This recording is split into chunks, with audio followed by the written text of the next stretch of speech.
Pernah nggak nonton film di mana karakter yang kaya selalu digambarin dengan mobil mewah, rumah besar, hidupnya enak banget. Tapi sebenarnya bicara tentang realitas, beda banget loh. Banyak orang kaya sebenarnya hidup dengan cara yang nggak mencolok. Karena mereka paham bahwa kekayaan sejati bukan hanya tentang barang-barang yang bisa ditunjukin, yang bisa di-show, tapi lebih ke kebebasan dan keamanan finansial. Nah, ketika membahas 8 alasan kenapa orang kaya terlihat miskin, kita akan belajar gimana sih individu yang sukses secara finansial itu milih untuk menjalani gaya hidup yang bertentangan dengan stereotip ini. Di sini kita akan eksplor gimana keputusan mereka sehari-hari dan nilai-nilai mereka membentuk gambaran yang jauh beda dari apa yang sering diasumsikan oleh masyarakat. Yuk, kita mulai dengan sebuah analogi. Bayangkan keuangan Anda sebagai ember dan pengeluaran itu sebagai lubang di ember itu. Ketika kita bicara orang kaya, mereka itu mandang ember ini bukan hanya untuk ngisi uang aja, bukan hanya untuk ngisi air aja, tapi untuk memperbaiki dan memperbesarnya. Mereka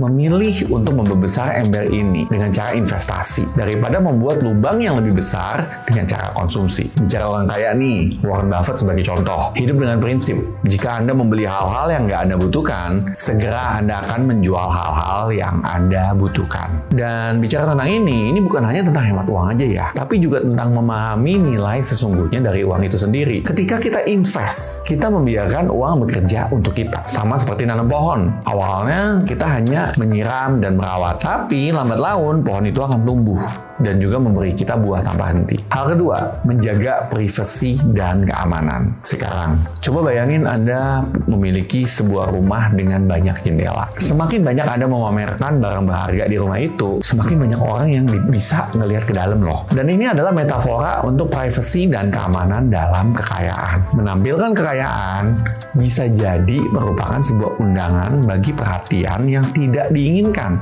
termasuk kejahatan. Orang kaya sesungguhnya memilih gaya hidup sederhana. Seringkali mereka melakukannya untuk menjaga, untuk protek rumah mereka tetap aman. Dan salah satu alasannya karena mereka paham bahwa semakin rendah profil mereka, semakin sedikit risiko yang akan mereka hadapin. Dan ini bukan tentang ketakutan, melainkan tentang gimana jadi seseorang yang bijaksana. Mereka memilih untuk menutup tirai mereka, jaga harta berharga mereka dari pandangan umum. Hal ketiga, kesadaran tentang nilai uang. Bayangkan uang sebagai air. Bagi mereka yang telah bekerja keras untuk mengecap kekayaan, setiap tetes air itu berharga. Mereka telah melihat dan merasakan usaha yang dibutuhkan untuk mengumpulkan air itu, tetes demi tetes. Jadi ketika datang ke pengeluaran, mereka bertindak sebagai seseorang yang sangat menghargai setiap tetes air di gurun pasir. Robert Kiyosaki, penulis Rich Dad Poor Dad, sering berbicara tentang pentingnya literasi keuangan. Dia mengatakan, bukan berapa banyak uang yang Anda hasilkan, tapi berapa banyak yang Anda simpan. Seberapa keras uang itu bekerja untuk Anda dan berapa banyak generasi yang Anda dapat pertahankan. Orang kaya paham nih tentang ini.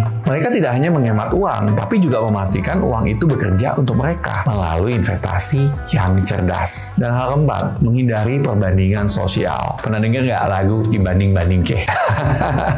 Nah, sekarang bayangkan kehidupan sosial sebagai sebuah pesta kostum. Banyak orang memiliki kostum yang mewah dan mencolok untuk menarik perhatian. Namun, ada beberapa orang yang memilih kostum sederhana, nyaman, dan merefleksikan siapa sih sebenarnya mereka. Orang kaya yang tidak terpaku pada penampilan kekayaan mereka adalah seperti orang-orang yang memilih kostum nyaman tersebut. Di sini mereka nggak terlalu peduli apa yang dipikirkan orang lain. Mereka lebih fokus pada apa yang membuat mereka nyaman, apa yang membuat mereka happy dan bahagia. Tim Ferriss, penulis The 4 Hours Workweek, menekankan ide ini. Dia berkata, hindari permainan status, lihatlah kekayaan dalam hal kebebasan. Orang kaya yang tidak menonjolkan kekayaan mereka cenderung mencari kebebasan pribadi dan kebahagiaan daripada validasi sosial atau apa kata orang. Hal kelima, menghindari hutang. Bayangkan hutang seperti ransel yang Anda bawa setiap hari. Semakin banyak hutang, semakin berat dan semakin sulit untuk bergerak. Orang kaya paham tentang ini. Mereka berusaha menjaga ransel mereka seringan mungkin. Mereka membeli berdasarkan apa yang mereka mampu, bukan berdasarkan apa yang mereka mau. Dan ini bukan soal tidak menikmati kekayaan, tapi lebih daripada gimana sih mengelola kekayaan dengan bijak. Dave Ramsey, seorang ahli keuangan terkenal, sering mengatakan, utang adalah perbudakan. Orang kaya memilih untuk bebas dari belenggu hutang. Mereka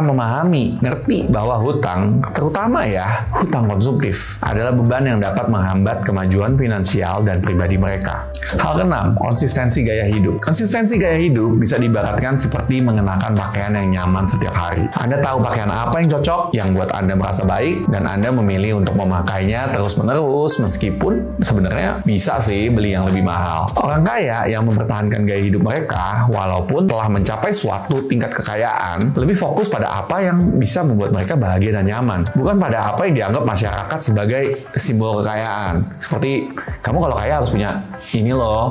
Nggak gitu. Warren Buffett sekali lagi menjadi contoh yang baik. Kekayaannya luar biasa, tapi dia memilih untuk tinggal di rumah yang sama yang dibelinya puluhan tahun yang lalu. Ini menunjukkan bahwa kekayaan sejatinya bukan tentang benda-benda yang dimiliki, tetapi lebih tentang konsistensi, nilai, dan prinsip yang dipegang. Hal ketujuh, fokus pada kebutuhan, bukan keinginan. Bayangkan Anda di supermarket dengan sebuah keranjang. Orang kaya saat berbelanja, dalam artian yang lebih luas ya, milih untuk ngisi keranjang mereka dengan apa yang mereka butuhkan, bukan apa yang mereka inginkan. Dan ini adalah pendekatan praktis terhadap keuangan, di mana fokusnya itu kebutuhan, bukan keinginan. Dan ini bukan berarti mereka nggak enjoy their life, nggak nikmatin kehidupan, tetapi mereka melakukan ini dengan cara yang bijaksana dan berkelanjutan. Mark Cuban, miliarder dan pemilik Dallas Maverick, pernah berkata, hemat uangmu, simpan, investasikan, dan ketika kamu mendapatkan kesempatan baik, baru diambil. Orang kaya paham pentingnya membedakan antara kebutuhan yang akan membawa nilai jangka panjang dan keinginan sementara yang hanya memberikan kepuasan jangka pendek. Hal kedelapan, filosofi hidup yang berbeda. Setiap orang memandang dunia melalui lensa yang berbeda. Bagi sebagian orang kaya, lensa itu nggak fokus pada penampilan kekayaan, tetapi pada kekayaan batin dan kehidupan yang bermakna. Mereka mungkin melihat kekayaan bukan sebagai sarana untuk memperoleh lebih banyak barang, tapi sebagai alat untuk mencapai kebebasan, tujuan, dan juga kebahagiaan yang lebih besar. Kalau kita lihat Elon Musk meskipun dikenal karena proyek-proyek ambisiusnya seperti SpaceX dan Tesla, memiliki pandangan tentang kekayaan yang lebih fokus pada inovasi dan dampak daripada penumpukan harta. Musk pernah mengatakan, aku tidak peduli dengan kekayaanku, aku hanya ingin membuat masa depan yang lebih baik. Hal ini menunjukkan bahwa bagi beberapa orang kaya, motivasi utama mereka bukanlah penampilan, tetapi apa yang dapat mereka capai dengan kekayaan itu. Bukan show loh. Dan terakhir, izinkan saya sekali lagi mengutip kata dari Warren Buffett. Saya mengukur kesuksesan sejauh mana saya mencapai cinta dari orang-orang yang paling dekat dengan saya. Kesuksesan dan kekayaan bukan hanya tentang apa yang kita kumpulkan, tetapi tentang apa yang kita berikan dan bagaimana kita mempengaruhi orang di sekitar kita, orang-orang yang kita cintai. Dari diskusi kita tentang 8 alasan mengapa orang kaya terlihat miskin,